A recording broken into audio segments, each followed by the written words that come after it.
మీ business ఏదైనా మీ ఊర్లో promotion చేయాలంటే అది సుమన్ టీవీతోనే సాధ్యం. ఇప్పుడే సంప్రదించండి.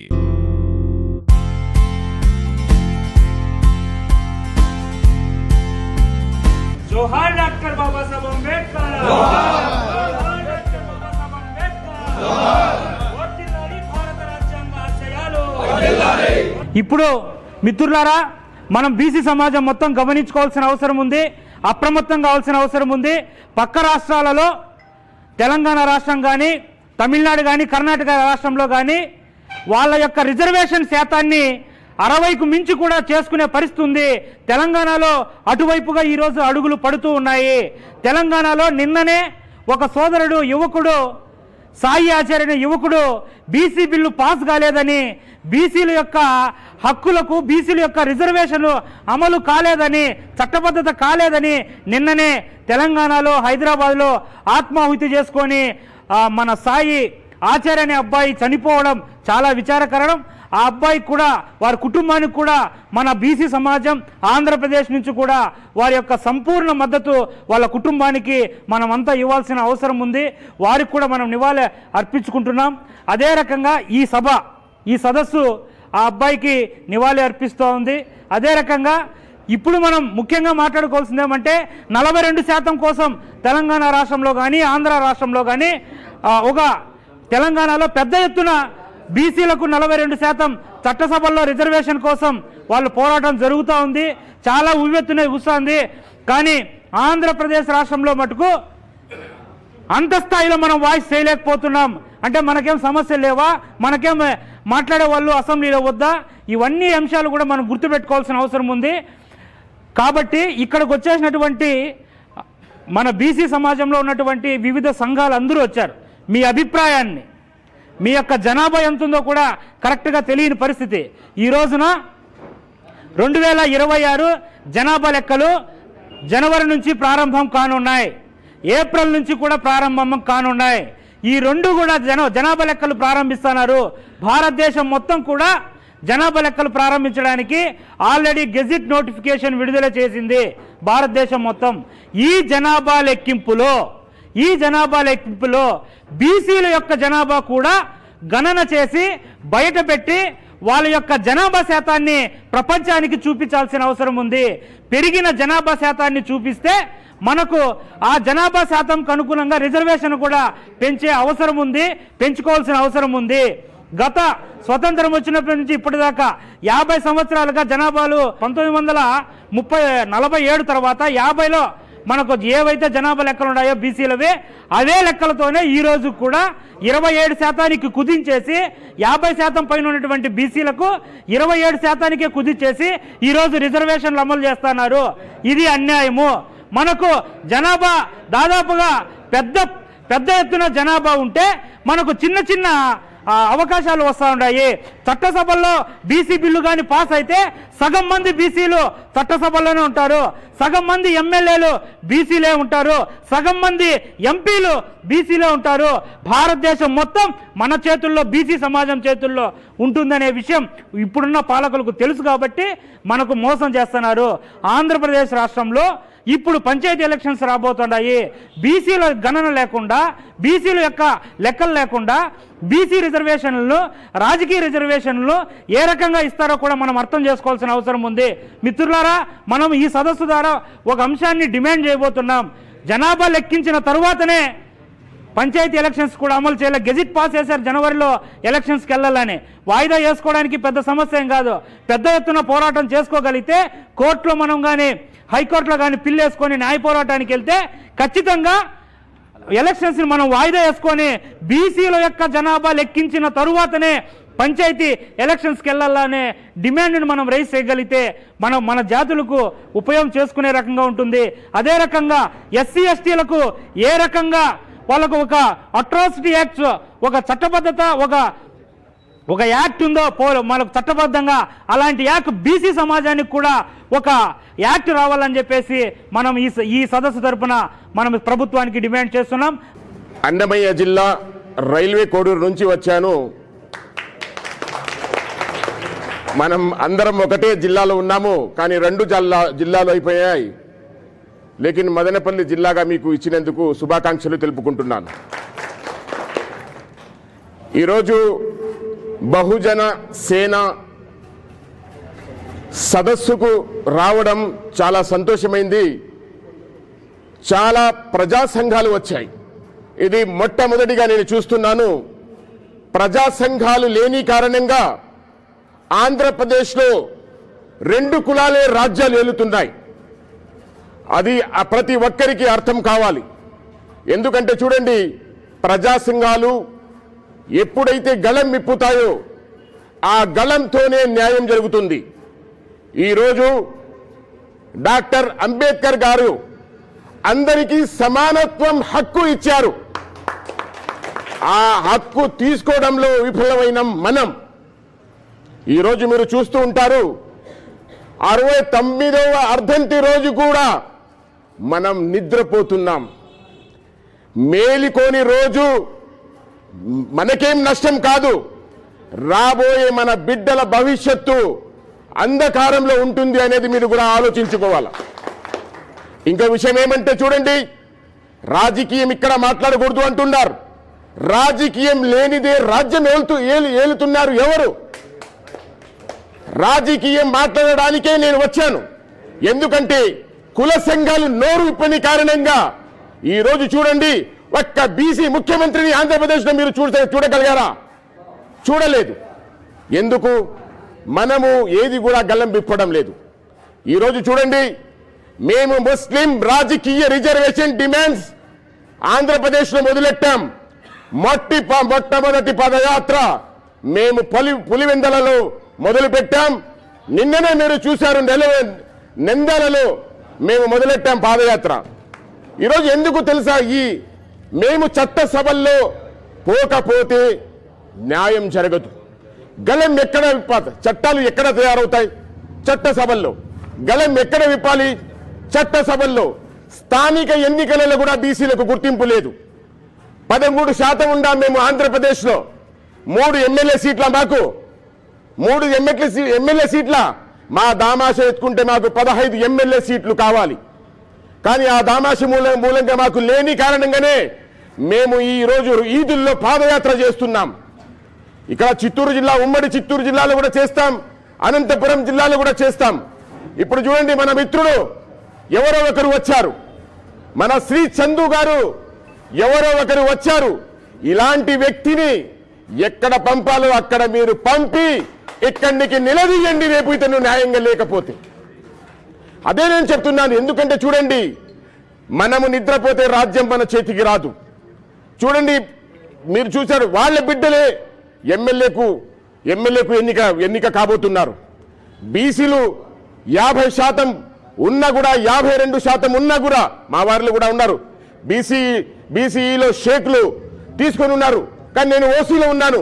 కానీ సమానత్వం అందరికీ కావాలా? సమానత్వం అందరికీ ఉంటే అప్పుడే న్యాయం జరుగుతుంది అనేది ఒక ఆలోచన చేయాలా.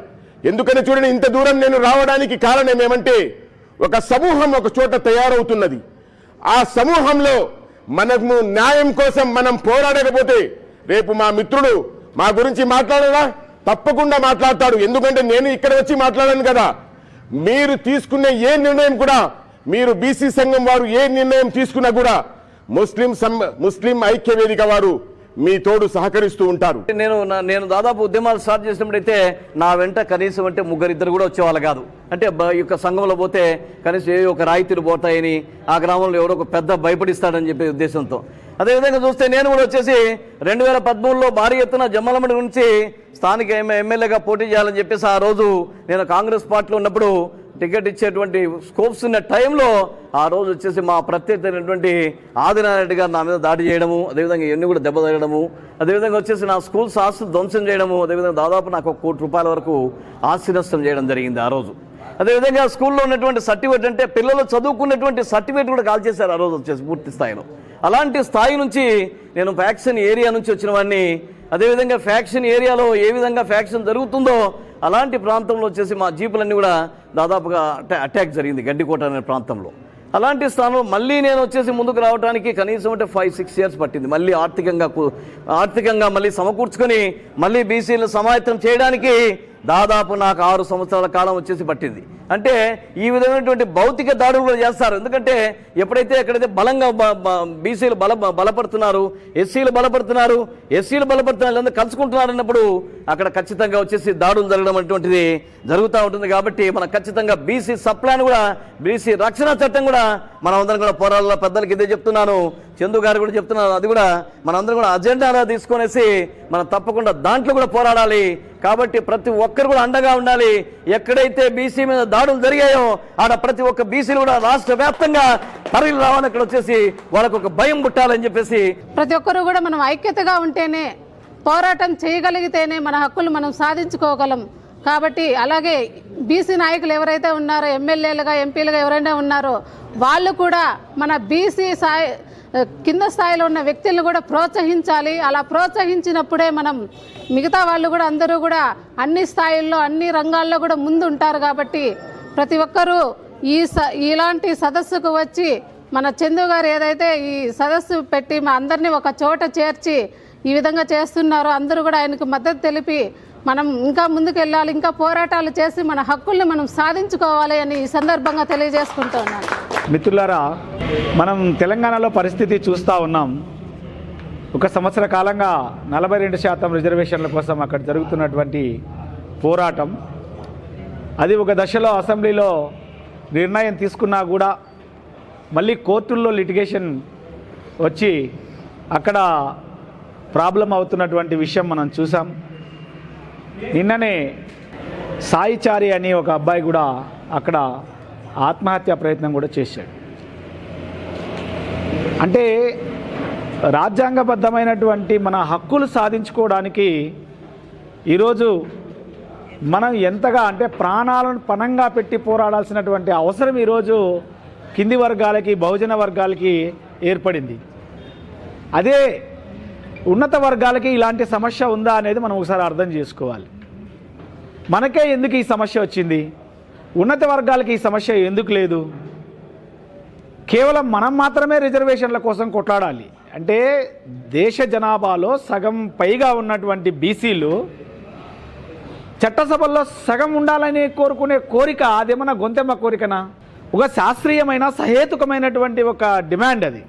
అంటే మన హక్కును మనకి ఇవ్వడానికి కూడా ఆ రోజు 1918లో సౌత్ బోరో కమిషన్ వచ్చినప్పుడు డాక్టర్ బాబాసాహెబ్ అంబేద్కర్ గారు ఈ కింది వర్గాలకి, అణగారిన వర్గాలకి వాళ్ళ జనాభా దామాషా ప్రకారం రాజకీయ ప్రాతినిధ్యం కావాలని అడిగినప్పుడు ఆ రోజు స్వతంత్ర పోరాటంలో ఉన్నటువంటి మేధావులు చాలామంది మనం గొప్పగా కీర్తించే వాళ్ళు ఇది కుల సమస్య, రాజకీయ సమస్య కాదు అని మాట్లాడారు.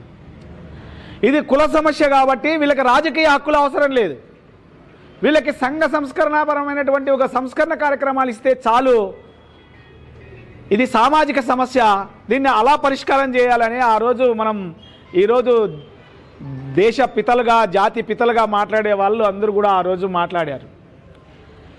అంటే ప్రతి సమస్య రాజకీయాలకు ముడిపడి ఉన్నప్పుడు మన సమస్య రాజకీయాలకు అతీతం ఎందుకైతుంది? మనం రాజకీయ కోణంలో కాకుండా సామాజిక కోణంలో ఈ సమస్యను ఎంతకాలం చర్చించినా దీనికి పరిష్కారం దొరకదు. అందుకే అంబేద్కర్ ఇది రాజకీయ సమస్య కాబట్టి మా వాళ్ళకి రాజకీయ హక్కులు కావాలి, మా వాళ్ళకు ఓటు హక్కు కావాలి అని పోరాటం చేశాడు. ఓటు హక్కు ఉంటేనే బీసీల శక్తి తెలుస్తుంది, ఓటు హక్కు ఉంటేనే ఎస్సీ ఎస్టీల శక్తి తెలుస్తుంది, ఓటు హక్కు ఉంటేనే మైనార్టీల శక్తి తెలుస్తుంది. అట్లా కాకుండా ఆ రోజు ఉన్నటువంటి రాజ్యాంగ సభలో ఉన్నటువంటి పెద్దలు భూస్వాములకి, ట్యాక్సులు కట్టే వాళ్ళకి, అదేవిధంగా గ్రాడ్యుయేట్స్కి, ఇట్లా వాళ్ళకంతా ఓటు హక్కు ఉండాలా అని కోరుకున్నారు వాళ్ళు. అట్లా వాళ్ళకు ఓటు హక్కు ఉంటే మనకు ఓటు హక్కు వచ్చేదా? రాదు. ఫస్ట్ అంబేద్కర్ అనుకున్నది మా వాళ్ళకు ఓటు హక్కు సాధించాలి, అది రాజకీయ హక్కు, ఆ రాజకీయ హక్కుతోటి అధికారం సాధించుకోవాలి వాళ్ళు అని చెప్పి అంబేద్కర్ చెప్పాడు. ఇది సామాజిక సమస్య అని మన జాతి పితలు చెప్పిన మార్గంలో మనం ఆలోచించి రాజకీయ పార్టీలకు విజ్ఞప్తి చేయడం ద్వారా వచ్చే ప్రయోజనము దాదాపు శూన్యము. కాబట్టి నా అప్పీల్ ఏమంటే మనం రాజకీయ కోణంలో చూద్దాం. రాజకీయ కోణంలో చూసినప్పుడు మనం రాజకీయంగా ఎంతమంది ఉన్నాం? 85% ఓట్లు మన దగ్గర ఉన్నాయి. మన ఓట్లను మనం సమీకరించుకొని చూపించగలిగితే అన్ని అనంతతే వస్తాయి. దానికి ఉదాహరణే వాళ్ళ దగ్గర ఓట్ను బాగా ఉపయోగించుకుంటారు కాబట్టి జనరల్ కేటగిరీ వాళ్ళకి 10% రిజర్వేషన్ వచ్చా, ఓట్లను బాగా సమీకరించుకునే చైతన్యం వచ్చింది కాబట్టి పవన్ కళ్యాణ్కు పవర్ షేరింగ్ వచ్చా. అర్థం చేసుకోండి, మనకేం రావు, అందరికంటే జనాభా ఎక్కువ మనమే, కానీ మనకేమీ రావు. ఎందుకంటే మనకు రాజకీయ చైతన్యం ప్రదర్శించడం తెలియదు. ప్రదర్శించిన రోజు ఖచ్చితంగా ఎవరిని మనం అడుక్కోవాల్సిన అవసరం లేదు. 50% రిజర్వేషన్లు బీసీలు ఎంజాయ్ చేస్తారు. ఎవరి జనాభా ప్రకారం ఎస్టీలు మైనార్టీలు వాళ్ళ రిజర్వేషన్స్ వాళ్ళు అనుభవిస్తారు. మనమే ఇద్దాం. ఓసీలు 15% మనమే వాళ్ళకి ఇద్దాం. వాళ్ళు 10% తీసుకున్నారు, 15 ఇచ్చేద్దాం. ఓకే, సో దానికోసం అందరూ కలిసి రాజకీయ పోరాటం చేద్దాం. రాజకీయ పోరాటానికి మనం అందరూ కూడా మరొక వేదిక కూడా పెట్టుకొని మనం అంతా సమాయత్తం అయితే బాగుంటుందని చెప్పి తెలియజేస్తూ నాకు ఈ అవకాశం ఇచ్చినటువంటి చందుకి బహుజన సేనకి మరొకసారి ధన్యవాదాలు తెలియజేస్తూ ముగిస్తున్నాను. కులగణన జరిగిన తర్వాతే ఎలక్షన్స్లోకి వెళ్ళాలని చెప్పేసి ఇచ్చిన ఎలక్షన్స్ నోటిఫికేషన్ బీసీల కులగణన జరిగిన తర్వాతే ఇంప్లిమెంట్ చేయాలని చెప్పేసి ప్రభుత్వం ముందు మనం డిమాండ్ పెట్టాలి.